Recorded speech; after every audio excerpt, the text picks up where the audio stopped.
Hello everyone. ഇന്ന് നമുക്ക് 3 days മാക്സിൽ എങ്ങനെയാണ് ഒരു ഫുട്ബോൾ മോഡൽ ചെയ്തെടുക്കുന്നതെന്ന് നോക്കാം. അപ്പോൾ അതിന് വേണ്ടിയിട്ട് എന്ത് ചെയ്യുക, ക്രിയേറ്റിൽ ജോമെട്രിയിൽ എക്സ്റ്റെൻഡഡ് പ്രിമിറ്റീവ്സ് സെലക്ട് ചെയ്യാം. അതിൽ ഹെഡ്ര ചൂസ് ചെയ്യുക. അപ്പോൾ നമുക്കിതാ ഇതുപോലെ ഒരു ഷേപ്പ് കിട്ടും. ഓക്കെ, ദെൻ ഈ ഫാമിലി പാരാമീറ്റേഴ്സിൽ ഡോട്ടൊക്കെ സെലക്ട് ചെയ്ത് കൊടുക്കുക. ദെൻ നമുക്ക് ആ ഫുട്ബോളിൻ്റെ ഏകദേശം ആ ഒരു ഷേപ്പ് കിട്ടാൻ വേണ്ടിയിട്ട് ഫാമിലി പാരാമീറ്റേഴ്സിൽ പിയുടെ വാല്യൂ 0.38 ആക്കി കൊടുക്കുക. അപ്പോൾ നമുക്ക് ഏകദേശം ഒരു ഫുട്ബോളിൻ്റെ ഷേപ്പ് കിട്ടിയിട്ടുണ്ട്. ഓക്കെ, ദെൻ നമുക്ക് ചെയ്യേണ്ടത് ഈ ഫുട്ബോളിൽ നമുക്ക് ബ്ലാക്കും വൈറ്റും മെറ്റീരിയൽ എന്ത് ചെയ്യണം, അസൈൻ ചെയ്യണം. അതിന് വേണ്ടിയിട്ട് മെറ്റീരിയൽ എഡിറ്റർ സെലക്ട് ചെയ്യുക. അല്ല എന്നുണ്ടെങ്കിൽ ഷോർട്ട് കീ M യൂസ് ചെയ്താലും മതി. അതിൽ ഫസ്റ്റ് സ്ലോട്ട് സെലക്ട് ചെയ്തിട്ട് ഞാൻ ഡിഫ്യൂസിൽ ബ്ലാക്ക് കളറ് കൊടുത്തു. ദെൻ ഇതൊന്ന് ആ ഒരു കളറ് നമുക്കൊന്ന് ഷൈനിങ് ആയിട്ട് കിട്ടാൻ വേണ്ടിയിട്ട് സ്പെക്കുലർ ലെവൽ ഗ്ലോസ്നെസ് വാല്യൂ ജസ്റ്റ് ഒന്ന് ഇൻക്രീസ് ചെയ്ത് കൊടുക്കുക. അപ്പോൾ ബ്ലാക്കിന് സ്പെക്കുലർ ലെവൽ ഞാനൊരു 45 കൊടുത്തു. ദെൻ ഗ്ലോസിനെസ് ഒരു 26 കൊടുത്തു. ഓക്കെ, അപ്പോൾ നമുക്ക് ആ ഒരു ഡിഫറൻസ് ഇവിടെ മനസ്സിലാവും. ഇതേപോലെ സെക്കൻഡ് സ്ലോട്ട് സെലക്ട് ചെയ്തിട്ട് ഡിഫ്യൂസിൽ വൈറ്റ് സെലക്ട് ചെയ്ത് കൊടുക്കുക. ദെൻ അതിനും നമുക്ക് എന്ത് ചെയ്യണം, സ്പെക്കുലർ ലെവലും ഗ്ലോസ്നെസ് വാല്യൂം ഇൻക്രീസ് ചെയ്ത് കൊടുക്കണം. ഓക്കെ, അപ്പോൾ വൈറ്റിന് സ്പെക്കുലർ ലെവൽ 41 ഞാൻ കൊടുത്തു, ഗ്ലോസ്നെസ് 27 കൊടുക്കുക. അപ്പോൾ ഇതാ വൈറ്റും ഏകദേശം മാറിയിട്ടുണ്ട്, ആ ഒരു ഷൈനിങ് നമുക്ക് കിട്ടിയിട്ടുണ്ട്. ഇനി ഈ രണ്ട് മെറ്റീരിയലും നമുക്ക് ഇതിനകത്തോട്ട് എന്ത് ചെയ്യണം, അസൈൻ ചെയ്യണം.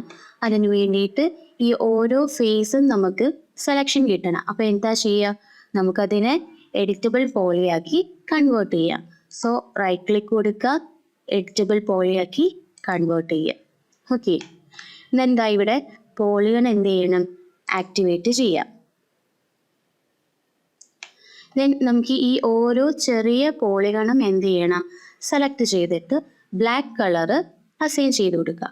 അപ്പോൾ കൺട്രോൾ ഹോൾഡ് ചെയ്ത് ഞാൻ ഈ ഓരോ ചെറിയ ഫേസും സെലക്ട് ചെയ്യുവാണ്.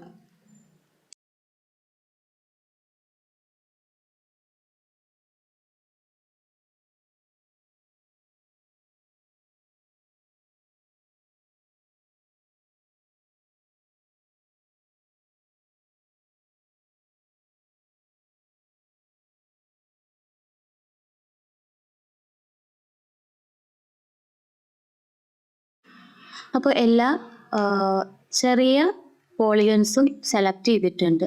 ദെൻ എന്ത് ചെയ്യുക, ബ്ലാക്ക് കളർ കൊടുക്കുക, അസൈൻ കൊടുക്കുക, മെറ്റീരിയൽ ആൻഡ് വ്യൂ പോർട്ടും കൂടി കൊടുക്കുക.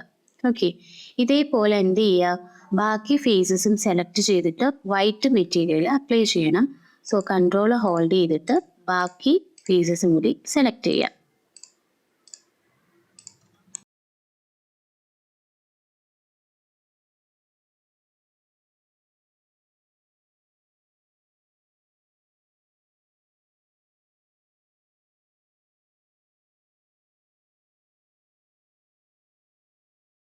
അപ്പം നമ്മൾ എല്ലാ ഫേസസും സെലക്ട് ചെയ്തു.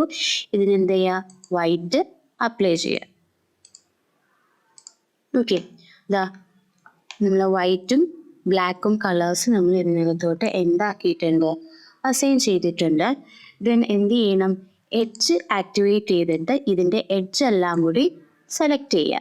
ദെൻ ഇതിനെ എന്ത് ചെയ്യണം, സ്പ്ലിറ്റ് ചെയ്യണം. എന്നാലേ നമുക്ക് ആ ഓരോ എഡ്ജസും സ്പ്ലിറ്റായിട്ട് ഇരിക്കുകയുള്ളൂ, എന്നാലേ നമുക്കതിനെ എക്സ്ട്രൂഡ് ചെയ്യാനും പറ്റുള്ളൂ. സോ എന്ത് ചെയ്യുക, ഇവിടെ സ്പ്ലിറ്റ് കൊടുക്കുക. അത് കഴിഞ്ഞിട്ട് മോഡിഫയർ ലിസ്റ്റിൽ ടർബോ സ്മൂത്ത് എന്ന് പറയുന്ന മോഡിഫയർ എന്ത് ചെയ്യുക, സെലക്ട് ചെയ്യുക. അപ്പോൾ TU എന്ന് അടിച്ചാൽ മതി, അപ്പോഴേ നമുക്ക് എന്ത് ചെയ്യും, ഇവിടെ ടർബോ സ്മൂത്ത് എന്നുള്ള മോഡിഫയർ വരും. സോ ടർബോ സ്മൂത്ത് എടുക്കുക, ഹൈഡ്രേഷൻ്റെ വാല്യൂ 2 ആക്കി കൊടുക്കുക. അപ്പോൾ തന്നെ അവിടെ നമുക്ക് ആ ഒരു ഷേപ്പിന് ഡിഫറൻസ് ഉണ്ടാവും. അത് കഴിഞ്ഞിട്ട് എന്ത് ചെയ്യണം, ഒന്നും കൂടി മോഡിഫയർ ലിസ്റ്റിൽ പോയിട്ട് സ്പെറിഫൈ എന്ന് പറയുന്ന മോഡിഫയറും കൂടി എന്ത് ചെയ്യുക, സെലക്ട് ചെയ്യുക. സ്പെറിഫൈ നമ്മൾ എടുക്കുന്നത് ഈ ഒരു ഷേപ്പിനെ നമുക്ക് സ്പിയർ ആക്കി കൺവേർട്ട് ചെയ്യാൻ വേണ്ടിയിട്ടാണ് സ്പെറിഫൈ നമ്മൾ ചൂസ് ചെയ്യുന്നത്. അതിൻ്റെ പെർസെൻറ്റേജ് 100 ആക്കി കൊടുക്കുക. അപ്പോൾ നമ്മൾ സ്പെറിഫൈ എടുത്തിട്ട് നമ്മൾ ആ ഒരു സ്പിയറിൻ്റെ ഷേപ്പ് വന്നിട്ടില്ല. അപ്പോൾ അത് കിട്ടാൻ വേണ്ടിയിട്ട് ഇതാ ഇവിടെ ടർബോ സ്മൂത്ത് എന്ത് ചെയ്യുക, ഒന്ന് ഓഫ് ചെയ്തിട്ട് ഓൺ ചെയ്ത് കൊടുക്കുക. അപ്പോൾ ഇതാ നമുക്ക് കറക്റ്റ് ഒരു സ്പിയർ ആയിട്ട് കിട്ടിയിട്ടുണ്ട്. ഓക്കെ, ഇനി ഇതിനകത്ത് ചെയ്യേണ്ടത് ഈ ഫുട്ബോളിനെ ഒന്ന് സെലക്ട് ചെയ്തിട്ട് മോഡിഫൈ ലിസ്റ്റിൽ പോയിട്ട് എഡിറ്റ് പോളി സെലക്ട് ചെയ്ത് കൊടുക്കുക. ഇതാ എഡിറ്റ് പോളി സെലക്ട് ചെയ്തു. അതിൽ നമുക്ക് വേണ്ടത് പോളിഗൺ ആണ്. ഓക്കെ, അപ്പോൾ പോളിഗൺ സെലക്ട് ചെയ്യുക, ഹോളായിട്ടൊന്ന് സെലക്ട് ചെയ്യുക. അപ്പോൾ ഇതിലുള്ള എല്ലാ പോളിഗൺസും എന്തായിട്ടുണ്ട്, സെലക്ട് ആയിട്ടുണ്ട്. ദെൻ ഇതിനെ നമുക്കൊന്ന് എക്സ്ട്രൂഡ് ചെയ്യണം. സോ ഇതാ ഇവിടെ എക്സ്ട്രൂഡിൻ്റെ സെറ്റിങ്സിൽ പോവുക. ദെൻ ഇവിടെ നമുക്ക് ഗ്രൂപ്പ് നോർമൽസ് എന്നാണ് കിടക്കുന്നത്. ഇത് മാറ്റിയിട്ട് ഇതാ ഇവിടെ ലോക്കൽ നോർമൽസ് ആക്കി കൊടുക്കുക. ദെൻ ഇവിടെ എക്സ്ട്രൂഡിൻ്റെ ഹൈറ്റ് 1 സെൻറ്റിമീറ്റർ കൊടുക്കുക. ദെൻ എന്ത് ചെയ്യുക, ഇവിടെ ഫിനിഷ് ചെയ്യുക. ഓക്കെ, അതായത് നമുക്കിപ്പോൾ എത്ര സെൻറ്റിമീറ്റർ ആണോ എക്സ്ട്രൂഡ് ചെയ്യേണ്ടത് അത് നമുക്ക് കൊടുത്താൽ മതി. അപ്പോൾ ഞാനിപ്പോൾ ഇവിടെ 1 ആണ് കൊടുത്തത്. സോ അതെന്ത് ചെയ്തു, ഫിനിഷ് ചെയ്തു. ദെൻ നമുക്കിതിൽ ചെയ്യേണ്ടത് വെർട്ടെക്സ് ഓൺ ചെയ്യുക. അപ്പോൾ അതാ ഈ ഒരു ഷേപ്പിലുള്ള എല്ലാ വെർട്ടെക്സും നമുക്ക് കിട്ടിയിട്ടുണ്ട്. ദെൻ ഇതിനെ നമ്മൾ മോഡിഫയർ ലിസ്റ്റിൽ പോയിട്ട് മെഷ് സ്മൂത്ത് എന്ന് പറയുന്ന മോഡിഫയർ അപ്ലൈ ചെയ്യണം. ഓക്കെ, ഇതാ ഇവിടെ മെഷ് സ്മൂത്ത് സെലക്ട് ചെയ്യുക. അപ്പോൾ അതാ നമുക്കിവിടെ ആ ഒരു എഡ്ജസ് സ്പ്ലിറ്റായി അതിൻ്റെ എക്സ്ട്രൂഡ് വാല്യൂം കൊടുത്ത് ആ ഒരു ഷേപ്പിൽ നമുക്ക് കിട്ടിയിട്ടുണ്ട്. ഓക്കെ, അപ്പോൾ ഇതിൽ ആദ്യം നമ്മൾ ചേഞ്ച് ചെയ്യേണ്ടത് ഇവിടെ സബ്സ്റ്റിറ്റ്യൂഷൻ മെത്തേഡിൽ ക്വാഡ് ഔട്ട്പുട്ട് ആക്കി കൊടുക്കുക. അപ്പോൾ നമുക്കിതാ ആ ഒരു ഷേപ്പ് കിട്ടും. ഓക്കെ, അപ്പോൾ നമുക്കിവിടെ ഫുട്ബോളിൻ്റെ ഷേപ്പ് കിട്ടിയിട്ടുണ്ട്. Okay, thank you.